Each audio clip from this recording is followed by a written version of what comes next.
ตอนนี้บ่เผยว่าสิมาหาพ่อลุงผู้เพิ่นเป็นคนเล่ร่อนเก็บขี้เหงื่อนะทุกคนเพิ่นมานอนอยู่นี่กองขี้เหงื่อเพิ่นเก็บกระตุกเก็บกระป๋องเก็บขายแต่ว่าบ่พอเพิ่นซ้ำทุกคนว่าสิเอาเสือมาให้เพิ่นแต่ว่ามา2เทื่ออะไรบ่พอเราสงสัยเพิ่นยังบ่ทันมาแต่เก็บกระป๋องเก็บกระตุกนะนี่สิพาทุกคน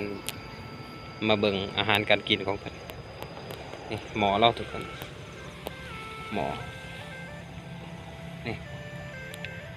อาหารเรา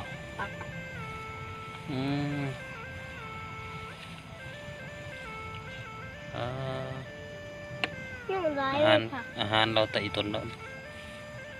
ลวกผักอันนี้